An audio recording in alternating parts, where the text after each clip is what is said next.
হযরতে হাসান বিন সাবিত বলেন, ওয়া আহসানু মিনকা লাম তারাকাতু আইনি ওয়া আজমালু মিনকা লাম তালিদিন নিসাউ খুলিকতা মুবাররাআত মিন কুল্লি আইবিন কাআন্নাকা কদ খুলিকতা কামা তাশাউ।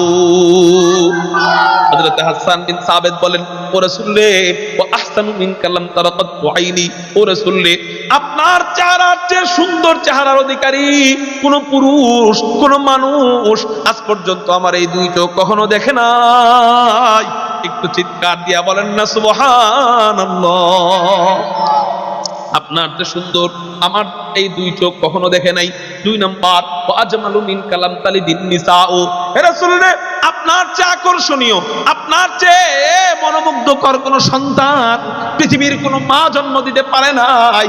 একটু চিৎকার দিয়া বলেন সুবহানাল্লাহ। এজন্যই তো নবীজির মা হযরতে আমেনা বলেন, আমার গর্ভ থেকে যখন আমার সন্তান ভূমিষ্ঠ হয় আমি একটু টেনশনে পড়ে গেছিলাম, নামটা কি রাখবো, কারণ এই শিশুটার যেই দিকটাই তাকাই ওই দিকটাই মুহাম্মদ। এই শিশুটার আপাত মস্তক মুহাম্মদ, শিশুর মাথার থেকে নিয়ে পা পর্যন্ত সবকিছু মুহাম্মদ। মুহাম্মদ শব্দের অর্থ হলো প্রশংসিত। জোরে বলেন না মুহাম্মদ শব্দের অর্থ কি? বলে আমি আমার শিশুর চেহারার দিক তাকাইলাম, তাকানোর পর দেখলাম চেহারাটা মুহাম্মদ। কালের দিক তাকাইলাম, কালটা মুহাম্মদ। নাকের দিক তাকাইলাম, নাকটা মুহাম্মদ। ঠোঁটের দিক তাকাইলাম, ঠোঁটটা মুহাম্মদ। থুতনির দিক তাকাইলাম, থুতনিটাও মুহাম্মদ। চোখের দিক তাকাইলাম, চোখটাও মুহাম্মদ। চাহনির দিক তাকাইলাম, চাহনিটাও মুহাম্মদ। কপালের দিক তাকাইলাম, কপালটাও মুহাম্মদ। কাঁধের দিক তাকাইলাম, কাঁধটাও মুহাম্মদ। হাসির দিক তাকাইলাম, হাসিটাও মুহাম্মদ। কান্নার দিক তাকাইলাম, কান্নাটাও মুহাম্মদ। বুরুর দিক তাকাইলাম, বুরুটাও মুহাম্মদ। চোখের পাপড়ির দিক তাকাইলাম, পাপড়িটাও মুহাম্মদ। মাথার দিক তাকাইলাম, মাথাটাও মুহাম্মদ। চুলের দিক তাকাইলাম, চুলটাও মুহাম্মদ। সিনার দিক তাকাইলাম, সিনাটাও মুহাম্মদ। পেটের দিক তাকাইলাম, পেটটাও মুহাম্মদ। সিনার দিক তাকাই উরুর দিক তাকাইলাম, উরুটাও মুহাম্মদ। হাত পায়ের দিক তাকাইলাম, হাত পাটাও মুহাম্মদ। আঙ্গুলিগুলার দিক তাকাইলাম, আঙ্গুলিগুলাও মুহাম্মদ। হযরত আমেনা বলেন, আল্লাহ, কেমন দামি নবজাতক আমাকে দান করলা, কেমন দামি শিশু আমাকে তুমি দান করলা, যেই শিশুর আপাত মস্তক মুহাম্মদ, যেই শিশুর সব কিছু মুহাম্মদ। এমন দামি শিশু, এমন হাই কোয়ালিটি শিশুর নাম আমি কি রাখতে পারি? আল্লাহ পাক রব্বুল আলামিন হযরত আমেনার উত্তরে ঢাইলা দিলেন, ও আমেনা রে, যেই শিশুর সব কিছু মুহাম্মদ, সেই শিশুর নাম আর মুহাম্মদ বাদে রাখবা কেন? সেই শিশুর নামটা আর মুহাম্মদ বাদ দিয়া রাখবা কেন? এক কাজ করো না, ওর নামটাও রাইখা দাও মুহাম্মদ। লা ইলাহা ইল্লাল্লাহ में नुक्ता नहीं, ला इलाहा और इल्लल्लाह में नुक्ता नहीं। देखिए क्या रब्ज है कुदरत के इस पैगाम में, देखिए क्या रब्ज है कुदरत के इस पैगाम में। अब इज़ाफा गैर मुमकिन है खुदा की कसम, एक नुक्ता के भी गुंजाइश नहीं इस्लाम में, एक नुक्ता के भी गुंजाइश नहीं ইসলাম মে। কারো জবান যেন বন্ধ থাকে না, চিৎকার দিয়া বলি না আল্লাহু আকবার। এ হলো নবীজির চেহারা। শুধু চেহারাই না, দুনিয়া নবীজির আপাত মস্তক সবকিছু সুন্দর, সবকিছু মুহাম্মদ। সুবহানাল্লাহ বলেন। এই জন্য হযরত হাসান বিন সাবিত বলেন, ওয়াজমালু মিন কালাম তালিদিন নিসাউ, রাসূল রে, দুনিয়াতে কোনো মা আপনার চেয়ে সুন্দর, আপনার চেয়ে আকর্ষণীয় শিশু জন্ম দিতে পারে নাই। খুলিকতা মুবাররাআম মিন কুল্লি আইবিন, আপনাকে আল্লাহ বানিয়েছেন নিখুঁত। কান্নাকা কদ খুলিকতা কামা তাশাউ, যেন আল্লাহ আপনি যেমন চেহারা চাইতেন আল্লাহ আপনাকে ওই রকম চেহারা দান করছেন। সুবহানাল্লাহ বলেন। এই হলো নবীজির চেহারার প্রশংসা। আপনি বলতে পারেন, হুজুর, আওয়ামী লীগের প্রশংসা তো আওয়ামী লীগরা করবেই, বিএনপির প্রশংসা তো বিএনপিরা করবেই। আওয়ামী লীগের প্রশংসা তো বিএনপি করতে যায় না, বিএনপির প্রশংসা তো আওয়ামী লীগ করতে যায় না। হযরত আপনাদের লিডার মুহাম্মদুর রাসূলুল্লাহ সাল্লাল্লাহু আলাইহি ওয়াসাল্লামের প্রশংসা আপনারা নিজেরা তো করবেনই, আপনারা উম্মত এই জন্য প্রশংসা তো করবেনই। কোনো অমুসলিম তো আমার নবীর প্রশংসা করতে যায় না। আমি বলবো, কে বলছে আপনাকে? মাইন্ড ইউর চেঞ্জ, আপনার মাইন্ডটাকে একটু পরিবর্তন করেন না। আমার নবীকে অন্য নেতার সাথে মিলাইলে চলবে না। আমার নবীজির প্রশংসা শুধু মুসলমানরাই নয়, নবীজির জামানাত তৎকালীন জামানাত কাফেরদের লিডাররা, ইহুদিদের লিডাররা পর্যন্ত আমার নবীজির শুধু প্রশংসা না, আমার নবীজির গুণাবলী দেখা, শুধু দেখা কালেমা পড়ে মুসলমান হয়ে গেছে। অমুসলিমরা এই কবিতা গজল শুনে শুনে দিল নরম হয়ে এরা মুসলমান হবে, ঠিক না বে ঠিক? তা আমাদের গজল শুনে না মুসলমান হইব কি? আমাকে মুসলমান সন্তানরা এই গজল শুনে নাচা শুরু করে, ঠিক না বে? আল্লাহ আমাদেরকে এই ভাইরাস শিল্পী থেকে হেফাজত করুক, সবাই বলি আমিন। কয় হুজুর আমরা তো ই গাই না, এই যে বাজনা দেই না, আমরা জিকির দেই। কি জিকির দেয় খেয়াল করেন? জিকির আমি আবার একজনের থেকে শুই না শিখছি। জিকির দেয় আল্লাহ আল্লাহ আল্লাহ। আচ্ছা, আল্লাহর নামের জিকির এমনি আছে কোরআন হাদিসের কোন জায়গায়? আল্লাহ আল্লাহ, এটার বানান কেমনে করো? বানান হামজা লাম জবর আল, এরপরে হা জবর হা, আল্লাহ আল্লাহ। আল্লাহ হইল না তো, না আল্লাহ আল্লাহ বলে না আল্লাহ আল্লাহ। দেখবেন গজলের ব্যাকগ্রাউন্ড দেয় এই যে এটা। তা আমি মনে করি ওই ঢোল বাজানোর চেয়ে এটা আরো বেশি বড় গুনাহ হয়েছে। কেন? ঢোল বাজাইলে তো এমনি গুনাহ হয়, কবিরা গুনাহ, কিন্তু তুমি আল্লাহর নামটা ঢোলের জায়গায় ব্যবহার করলা, আবার আল্লাহর নামটা বিকৃতি করে ব্যবহার করলা, ডাবল, ঠিক না বেটি? এই জন্য এই মিউজিকের জায়গায় আল্লাহ পাকের জিকির নিয়ে দুষ্টমি করা যায় না। আল্লাহ আমাদের শিল্পী ভাইদেরকে বুঝার তৌফিক দান, হযরত হাসান বিন সাবিতের মতো শিল্পী হওয়ার তৌফিক দান করুন, হযরত আইনুদ্দিন আল আজাদ রহমাতুল্লাহ আলাইহির মতো শিল্পী হওয়ার তৌফিক দান করুন, সবাই বলি আমিন। মুহতারাম হাজিরিন, হযরত হাসান বিন সাবিত কবিতা বলতেছেন, বলবো নি কবিতা? আপনাদের কষ্ট হইতেছে না? হযরত হাসান বিন সাবিত নবীজির কাছে এসে বলেন, রাসূল আপনাকে কবিতা বলবো, শুনেন। হাসান বিন সাবিতের ওই কণ্ঠ তো আমার নাই, কিন্তু তিনি যেই শব্দ বলছেন ওই শব্দ থেকে কি আমি বানায়া বলতেছি? তো বানায়া যেহেতু বলতেছি না, এজন্য বুঝেন আর না বুঝেন চিৎকার দিয়ে আল্লাহু আকবার বলবেন, পারবেননি ইনশাআল্লাহ। হযরত হাসান বিন সাবিত বলেন, ওয়া আহসানু মিন কালাম তারাকাতু আইনি ওয়া আজমালু মিন কালাম তালিদিন নিসাউ খুলিকতা মুবাররাআত মিন কুল্লি আইবিন কাআন্নাকা কদ খুলিকতা কামা তাশাউ। হযরত হাসান বিন সাবিত বলেন, ও রাসূল রে, ওয়া আহসানু মিন কালাম তারাকাতু আইনি, ও রাসূল রে, আপনার চেহারার চেয়ে সুন্দর চেহারার অধিকারী কোন পুরুষ, কোন মানুষ আজ পর্যন্ত আমার এই দুই চোখ কখনো দেখে নাই। একটু চিৎকার দিয়া বলেন না সুবহানাল্লাহ। আপনার তো সুন্দর আমার এই দুই চোখ কখনো দেখে নাই। 2 নাম্বার, আজমালু মিন কালাম তালিদিন নিসাউ, হে রাসূল রে, আপনার চেয়ে আকর্ষণীয়, আপনার চেয়ে মনোমুগ্ধকর কোন সন্তান পৃথিবীর কোন মা জন্ম দিতে পারে নাই। একটু চিৎকার দিয়া বলেন সুবহানাল্লাহ। এজন্যই তো নবীজির মা হযরতে আমেনা বলেন, হযরতে আমেনা বলেন, আমার গর্ভ থেকে যখন আমার সন্তান ভূমিষ্ঠ হয় আমি একটু টেনশনে পড়ে গেছিলাম, নামটা কি রাখবো? কারণ এই শিশুটার যেই দিকটাই তাকাই ওই দিকটাই মুহাম্মদ। এই শিশুটার আপাত মস্তক মুহাম্মদ, শিশুর মাথার থেকে নিয়ে পা পর্যন্ত সবকিছু মুহাম্মদ। মুহাম্মদ শব্দের অর্থ হলো প্রশংসিত। জোরে বলেন না মুহাম্মদ শব্দের অর্থ কি?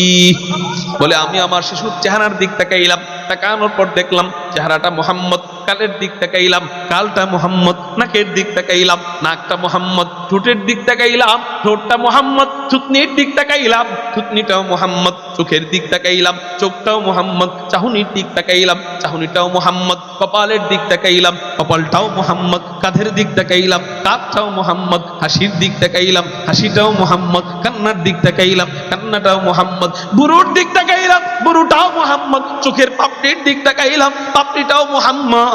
মাথার দিক তাকাইলাম, মাথাটাও মুহাম্মদ। চুলের দিক তাকাইলাম, চুলটাও মুহাম্মদ। সিনার দিক তাকাইলাম, সিনাটাও মুহাম্মদ। পেটের দিক তাকাইলাম, পেটটাও মুহাম্মদ। সিনার দিক তাকাই, উরুর দিক তাকাইলাম, উরুটাও মুহাম্মদ। হাত পায়ের দিক তাকাইলাম, হাত পাটাও মুহাম্মদ। আঙ্গুলিগুলার দিক তাকাইলাম, আঙ্গুলিগুলা মুহাম্মদ। হযরত আমেনা বলেন আল্লাহ, কেমন দামি নবজাতক আমাকে দান করলা, কেমন দামি শিশু আমাকে তুমি দান করলা, যে শিশুর আপাদমস্তক মুহাম্মদ, যে শিশুর সব কিছু মুহাম্মদ, এমন দামি শিশু, এমন হাই কোয়ালিটি শিশুর নাম আমি কি রাখতে পারি? আল্লাহ পাক রব্বুল আলামিন হযরত আমেনার উত্তরে ঢাইলা দিলেন, ও আমেনা রে, যে শিশুর সব কিছু মুহাম্মদ, সেই শিশুর নাম আর মুহাম্মদ বাদে রাখবা কেন? সেই শিশুর নামটা আর মুহাম্মদ বাদ দিয়া রাখবা কেন? এক কাজ করো না, ওর নামটাও রাইখা দাও মুহাম্মদ। লা ইলাহা ইল্লাল্লাহ में नुक्ता नहीं, ला इलाहा और इल्लल्लाह में नुक्ता नहीं। देखिए क्या रब्ज़ है कुदरत के इस पैगाम में, देखिए क्या रब्ज़ है कुदरत के इस पैगाम में। अब ज़ाफ़ा गैर मुमकिन है खुदा की कसम, एक नुक्ता के भी गुंजाइश नहीं इस्लाम में, एक नुक्ता के भी गुंजाइश नहीं ইসলাম মে। কারো জবান যেন বন্ধ থাকে না, চিৎকার দিয়া বলি না আল্লাহু আকবার। এ হলো নবীজির চেহারা। শুধু চেহারাই না, দুনিয়া নবীজির আপাতমস্তক সবকিছু সুন্দর, সবকিছু মুহাম্মদ। সুবহানাল্লাহ বলেন। এই জন্য হযরত হাসান বিন সাবিত বলেন, ওয়াজমালু মিন কালাম তালিদিন নিসাউ।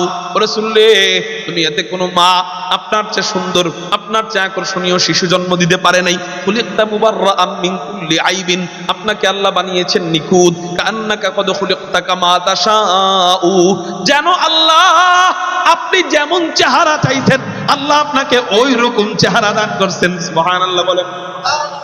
এই হলো নবীজির চেহারার প্রশংসা। আপনি বলতে পারেন হুজুর, আওয়ামী লীগের প্রশংসা তো আওয়ামী লীগরা করবেই, বিএনপির প্রশংসা তো বিএনপিরা করবেই। আওয়ামী লীগের প্রশংসা তো বিএনপি করতে যায় না, বিএনপির প্রশংসা তো আওয়ামী লীগ করতে যায় না। হযরত আপনাদের লিডার মুহাম্মদুর রাসূলুল্লাহ সাল্লাল্লাহু আলাইহি ওয়াসাল্লামের প্রশংসা আপনারা নিজেরা তো করবেনই, আপনারা উম্মত, এই জন্য প্রশংসা তো করবেনই। কোনো অমুসলিম তো আমার নবীর প্রশংসা করতে যায় না। আমি বলবো, কে বলছে আপনাকে? মাইন্ড ইউর চেঞ্জ, আপনার মাইন্ডটাকে একটু পরিবর্তন করেন না। আমার নবীকে অন্য নেতার সাথে মিলাইলে চলবে না। আমার নবীজির প্রশংসা শুধু মুসলমানরাই নয়, নবীজির জামানাত, তৎকালীন জামানাত কাফেরদের লিডাররা, ইহুদিদের লিডাররা পর্যন্ত আমার নবীজির শুধু প্রশংসা না, আমার নবীজির গুণাবলী দেখা, শুধু দেখা কালেমা পড়ে মুসলমান হয়ে গেছে। শুধু নবীজির গুণাবলী দেখা কালেমা পড়ে মুসলমান হয়েছে। এমন যদি আপনাদেরকে হাদিস বলতে যাই, একটা হাদিস বলতে থাকবো, ফজর হয়ে যাবে, মাগার হাদিস বলা শেষ হবে না। এতগুলা হাদিস আছে যে নবীজির গুণাবলী দেখা মুসলমান হয়েছে। তবে যেহেতু চেহারা নিয়ে আলোচনা চলতেছে, এই জন্য একটা হাদিস আপনাদের সামনে পেশ করি যে শুধু নবীজির চেহারা দেখা মুসলমান হয়েছে, যে নবীজির চেহারা এত সুন্দর ছিল যে শুধু চেহারা দেখা মুসলমান হয়েছে। এ ব্যাপারে একটা হাদিস বলি। হযরত আব্দুল্লাহ ইবনে সালাম, সাহাবীর নাম আব্দুল্লাহ ইবনে সালাম। বলেন তো নামটা কি বললাম? হযরত আব্দুল্লাহ ইবনে সালাম। উনি কে ছিলেন? উনি প্রথমে ছিলেন ইহুদিদের আলেম, ইহুদিদের পণ্ডিত। উনি তাওরাতের আলেম ছিলেন, জাবুরের আলেম ছিলেন, ইনজিলের আলেম ছিলেন। হযরত আব্দুল্লাহ ইবনে সালামের বাড়ি ছিল মদিনায়। হযরত আব্দুল্লাহ ইবনে সালাম বলেন, মুহাম্মদ নামক একজন ব্যক্তি হিজরত করে মদিনায় আসলো, তো মানুষ তাকে দেখার জন্য ভিড় জমানো আরম্ভ করলো। মানুষ তার কাছে যায়, দেখে ভালো লাগে আর মুসলমান হয়, দেখে ভালো লাগে আর মুসলমান হয়, দেখে ভালো লাগে আর মুসলমান হয়। হযরত আব্দুল্লাহ ইবনে সালাম বলেন, মানুষের দেখা, সাধারণ জনগণের দেখা আর আলেমের দেখা তো এক। সাধারণ জনগণের যাচাই বাছাই আর আলেমের যাচাই বাছাই এক। সাধারণ জনগণ ক্লিন শেভ করা এক বেটারে পীর বানায়, আছে না? সাধারণ জনগণ ল্যাংটা বেটারে পীর বানায়, আছে না? নাই। কিন্তু আলেম আবেগ দিয়ে একজনকে মাপে না। একজন ব্যক্তি আল্লাহওয়ালা নাকি শয়তানওয়ালা, আলেমে আবেগ দিয়া মাপে না। কারামতি দিয়ে আলেম নাচে না, আকাশে উঠলেই আলেম নাচে না। আকাশে উঠলেই যদি বড় পীর হওয়া যাইত, তাহলে পাখিরা তো বড় পীর, ঠিক না ঠিক? পানিতে হাঁটলেই যদি বড় পীর হয়ে যাইতো, তাহলে মাছেরা তো বড় পীর। এই জন্য আলেম কাউকে মাপতে গেলে ঈমান এবং আমল ইলম দিয়া মাপে। কি দিয়া মাপে? যে তার ঈমান কত মজবুত। টাকার গাঠি সামনে আসলে ঈমান বিক্রি করে দেয় কিনা, আওয়ামী লীগের কাছে বিক্রি হয়ে যায় কিনা এই পিসাব, এটা আলেমরা ওই জিনিস দিয়া মাপে, ঠিক না বেঠিক? আল্লাহু আকবার। আলেম ইলম দিয়া মাপে, আলেম সুন্নত দিয়া মাপে। যেই পীর যত সুন্নতকে ফলো করবে সে তত বড় পীর, ঠিক না ঠিক? এই জন্যই হযরতে আব্দুল্লাহ ইবনে সালাম বলেন, মানুষের দেখা সাধারণ জনগণের যাচাই বাছাই আর আলেমের যাচাই বাছাই তো এক না। তা আমি একটু যাচাই বাছাই করে দেখবো এটা আসলে সত্যিকারের নবী না মিথ্যা নবী। কিন্তু উনি যাচাই বাছাই করবে কি? মানুষ দেখা বুঝা যায় নবী, কিন্তু আমি দেখাই বুঝবো না নবী, কারণ চকচক করলেই কি হয় না, স্বর্ণ হয় না। আমি ইলম দিয়ে যাচাই করব। উনি তাওরাত থেকে, জাবুর থেকে, ইনজিল থেকে 3টা প্রশ্ন ঠিক করছে, কঠিন 3টা প্রশ্ন। 1 নাম্বার প্রশ্ন, কিয়ামতের পূর্বে সর্বপ্রথম বড় আলামত কি? 2 নাম্বার প্রশ্ন হলো জান্নাতীরা জান্নাতে যাওয়ার পর আল্লাহ পাক রব্বুল আলামিন জান্নাতীদেরকে সর্বপ্রথম কোন খাবার দিয়ে মেহমানদারি করাবেন? 3 নাম্বার প্রশ্ন হলো সন্তানের চেহারা কখনো বাবার মতো কেন হয়, কখনো মায়ের মতো কেন হয়? কঠিন কঠিন 3টা প্রশ্ন নিয়ে হযরতে আব্দুল্লাহ ইবনে সালাম এই 3টা প্রশ্নের উত্তর নবী ছাড়া আর কেউ জানে না। এই 3টা প্রশ্ন নিয়ে হযরতে আব্দুল্লাহ ইবনে সালাম নবীজির দরবারে রওনা দিয়েছেন। অন্যান্য ইহুদিরা বলেন, ও আব্দুল্লাহ ইবনে সালাম তুমি কই যাও? আব্দুল্লাহ ইবনে সালাম বলে, কে নাকি নবী দাবি করছে, আমি একটু ওনারে আটকাইতে যাই, আমি একটু ওনারে যাচাই বাছাই করতে যাই। অন্যান্য ইহুদিরা বলে, ও আব্দুল্লাহ ইবনে সালাম তুমি একা যাবা কেন, আমরাও তোমার সাথে যাব। হযরত আব্দুল্লাহ ইবনে সালাম বলেন, চলো তাহলে আমার সাথে। বিশাল বড় এক ইহুদির কাফেলা নিয়া হযরত আব্দুল্লাহ ইবনে সালাম নবীজির দরবারে রওনা দিয়া যায়। হযরত আব্দুল্লাহ ইবনে সালাম নেতা, হযরত আব্দুল্লাহ ইবনে সালাম ইমাম, ইহুদিদের লিডার, ইহুদিদের আলেম। এইজন্য উনি রহবার হয়া, উনি সামনে হয়া, পিছনে বিশাল বড় ইহুদিদের কাফেলা। ওই বিশাল কাফেলাকে নিয়া হযরত আব্দুল্লাহ ইবনে সালাম নবীজির দরবারে উপস্থিত হয়। নবীজি তখন মসজিদে নববীতে বয়ান করতেছিলেন, এই হাদিস তেলাওয়াত করতেছিলেন, আফশুস সালাম ওয়া আতঈমুত তুআম। হযরত আব্দুল্লাহ ইবনে সালাম বলেন, নবীজি যখন এই হাদিস তেলাওয়াত করতেছিলেন, হযরত আব্দুল্লাহ ইবনে সালাম দূর থেকে নবীজিকে দেখতে পাইছে। দূর থেকে নবীজির চেহারা মোবারকের উপর আব্দুল্লাহ ইবনে সালামের নজরটা পড়ছে। এখনো 3টা প্রশ্ন করে নাই, মাত্র নজরটা পড়ছে। যেই মাত্র আব্দুল্লাহ ইবনে সালামের নজরটা নবীজির চেহারা মোবারকের উপর পড়ছে, সাথে সাথে আব্দুল্লাহ ইবনে সালাম ব্রেক খায়া দাঁড়ায় গেছে, আর সামনে আগাইতে পারতেছে না, থরথর করে কাঁপা আরম্ভ করে দিছে। অন্যান্য ইহুদিরা বলে, ও আব্দুল্লাহ ইবনে সালাম, ও আমাদের লিডার, জান না কেন, প্রশ্ন করেন না কেন, দেখেন না কেন, বুঝেন না কেন, যাচাই বাছাই করেন না কেন? 3টা প্রশ্ন না করবেন, যান প্রশ্ন করেন, যান যাচাই বাছাই করেন, এটা সত্য নবী না মিথ্যা নবী, যাচাই বাছাই করলে আমরাও তো বুঝতে পারবো। হযরত আব্দুল্লাহ ইবনে সালাম চিৎকার দিয়া বলেন, ও মিয়া রে, প্রশ্ন করব কি, যাচাই বাছাই করব কি? আমি তো চেহারা দেখাই বুঝে গেছি, লাইসা বিওয়াজহিন কাযাব। এত চমৎকার চেহারাওয়ালা ব্যক্তি, এত সুন্দর চেহারাওয়ালা ব্যক্তি কখনো মিথ্যা নবী হইতে পারে না। খতমুর রাসূলুল্লাহ নজম সুবুল সুবহ হিদায়াত, খতমুর রাসূলুল্লাহ নজম সুবুল সুবহ হিদায়াত। हक्का के नज़ीरी तु वल हक के बशीरी, हक्का के नज़ीरी तु वल हक के बशीरी। आया खत्म रसूल उम्मत तु खैर उम्मू, आया खत्म रसूल उम्मत तु खैर उम्मू। तू समर के आयद हमदर फसल अखीरी, तू समर के आयद हमदर फसल अखीरी। কারো জবান যেন বন্ধ থাকে না, একটু চিৎকার দিয়া বলেন না সুবহানাল্লাহ।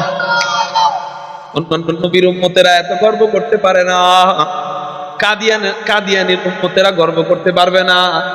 যদি বলেন তোমাদের নবী আল্লাহর পাকের নাকি শেষ নবী ছিল, তোমাদের নবী মির্জা গোলাম আহমদ কাদিয়ানী ভণ্ড নবী, ও নাকি আল্লাহ পাকের শেষ নবী ছিল, অতএব তোমার নবীর চেহারা নিয়ে বর্ণনা শুরু করো। চেহারা নিয়ে বর্ণনা শুরু করার পর 1 নাম্বার মাথার থেকে শুরু করবে, চুলের থেকে শুরু করবে, বলবে চুলগুলা কুকরানো কুকরানো, মিলে যাবে দাজ্জালের সাথে। নবীজি হাদিসের মধ্যে বলছেন দাজ্জালের চুলও থাকবে কুকরানো কুকরানো। এরপর আস্তে আস্তে চোখের দিকে যাবে, বলবে আমাদের লিডার, আমাদের নেতা, আমাদের নবী নাউজুবিল্লাহ মির্জা গোলাম আহমদ কুলাঙ্গার কাদিয়ানী, তার এক চোখ ছিল কানা। মিলে যাবে, নবীজি বলছেন দাজ্জালের এক চোখ থাকবে কানা। হা হা হা, ওরা ওদের নবীকে নিয়া, যদিও নবী না, মানে নবী তো নাই, মানে ওরা দাবি করে ওই ওদের নবী ভণ্ড নবী, মিথ্যা নবী, ওরা ওদের নবীর প্রশংসা করতে যায়া কানা, ল্যাংরা, লুলা, টয়লেটের ভিতরে মৃত্যু হয়, এই সমস্ত জীবন কাহিনী উপস্থাপন করতে হবে। কিন্তু আলহামদুলিল্লাহ সুম্মা আলহামদুলিল্লাহ, আমাদের নবীজির যে সাইডটাই আপনি আলোচনা করবেন, যেই দিকটাই আপনি আলোচনা করবেন, নাম নিয়ে আলোচনা করবেন, ওপেন চ্যালেঞ্জ, নাম নিয়ে আলোচনা করতে করতে 1 মাস চলে যাবে, আলোচনা শেষ হবে না। চেহারা নিয়ে আলোচনা করবেন, আলহামদুলিল্লাহ শামায়েলে তিরমিজিতে নবীজির চেহারা নিয়ে কয়েক সপ্তাহ শুধু ক্লাস করতে হয়, তারপরেও আলোচনা শেষ হয় না। ব্যাখ্যা না, শুধু তর্জমা করতে করতে শামায়েলে তিরমিজির কয়েক সপ্তাহ লাগে শুধু নবীজির চেহারা নিয়ে বর্ণনা। বলে কোন সাইডটা আপনি আলোচনা করবেন? নবীজির উত্তম চরিত্র নিয়ে আলোচনা করবেন, কয়েক সপ্তাহ আলোচনা করতে হবে, তারপরেও নবীজির উত্তম চরিত্রের বর্ণনা শেষ হবে না। আলহামদুলিল্লাহ আমরা গর্ব করে বলতেই পারি, আমরা এমন একজন নবীর উম্মত হতে পেরে আমরা ধন্য। একটু সবাই বলি আলহামদুলিল্লাহ। কিন্তু শুকরিয়া করার পরে সবচেয়ে বড় দুঃখের বিষয় হলো, এমন একজন নবী পায়াও, এত সুন্দর একজন নবী পায়াও, এত আখলাকি এক নবী পায়াও, জান্নাতে যাওয়ার পরে যদি ওই নবীর কাছে থাকতে না পারি, জান্নাত যদি না পাই, তাহলে আমার মতো পোড়া কপাল তো কেউ নাই। ওটার কথা আলাদা, ও একদম বাহিরে, ও নেটওয়ার্কের ভিতরেই নাই। কিন্তু জান্নাত পাইলেন, পাওয়ার পরেও নবীজির কাছে জান্নাতে থাকতে পারলেন না, এত সুন্দর চেহারাওয়ালা ব্যক্তির কাছে জান্নাতে থাকতে পারলেন না। আমি মনে করবো আপনি জান্নাতীদের মাঝে পোড়া কপাইল্লা, জান্নাতীদের মাঝে কি কপাইল্লা? পোড়া কপাইল্লা। কেন? জান্নাতের মধ্যে নিয়ামত মৌলিক ভাবে 2 প্রকার। কয় প্রকার? একটা হলো শারীরিক ভাবে ভোগ করার নিয়ামত, আর একটা হলো চোখে দেখা ভোগ করার নিয়ামত। একটা হলো দেখা, আর একটা হলো খায়া বা শারীরিক ভাবে। শারীরিক ভাবে ভোগ করার নিয়ামত, খানা আছে, হাওয়া বাতাস আছে, পানি আছে, মধু আছে, দুধ আছে, শরাব আছে, বিবি আছে, আরো অনেক কিছু ইত্যাদি। এটা শারীরিক ভোগের নিয়ামত, জান্নাতে পাবে। আরেকটা নিয়ামত হলো দেখা ভোগ করার নিয়ামত, সব খাইতে সুন্দর, হুর দিছে 72টা, কথার কথা, কিন্তু সব হুর কালা কালা, ভাল লাগবে? ভাল লাগবে? তাহলে একটা নিয়ামত হলো শারীরিক ভোগের নিয়ামত, আরেকটা নিয়ামত কিসের নিয়ামত? দেখা ভোগ করার নিয়ামত। তাহলে শারীরিক ভোগ করার নিয়ামত অর্ধেক, দেখা ভোগ করার নিয়ামত অর্ধেক। এবার আসেন, দেখা ভোগ করার যত নিয়ামত আছে সব নিয়ামত গুলো এক পাল্লায় রাখবেন, আর আমার নবীজির সৌন্দর্য আরেক পাল্লায় রাখবেন। জান্নাতের দেখা নিয়ামত সব সৌন্দর্যের চেয়ে আমার নবীজির চেহারা সবচেয়ে বেশি সুন্দর। জান্নাতে ঢুকলেন, দেখার মতো সব দৃশ্য আপনার চোখের সামনে পাইলেন।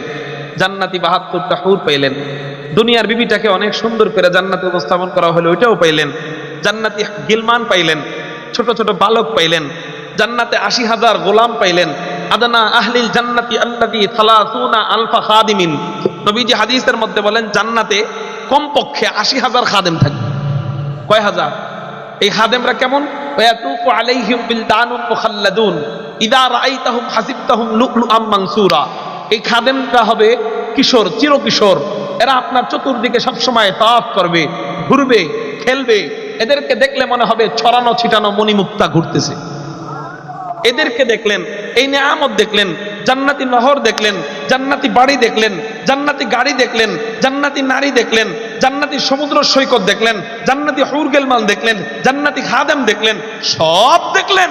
কিন্তু সবচেয়ে বেশি সুন্দর, আল্লাহর পরেই সবচেয়ে বেশি সুন্দর আমার নবীজির চেহারা দেখলেন না। আমি মনে করি জান্নাতে যাই আপনি বিশাল বড় নিয়ামত থেকে মাহরুম হয়ে গেলেন। ঠিক না ঠিক? তাহলে হুজুর, জান্নাতে যায় নবীজির কাছে, এত সুন্দর চেহারাওয়ালা ব্যক্তির কাছে জান্নাতে থাকতে পারবো কিভাবে? নবীজি বলেন, মান আহাব্বা সুন্নতি ফাকাদ আহাব্বানি ওয়া মান আহাব্বানি কানা মাই ফিল জান্নাহ।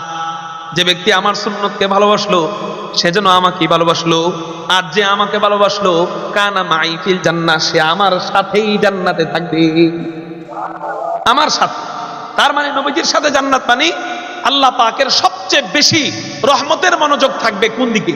জান্নাতের ভিতরে তার দিকে, নবীজির দিকে।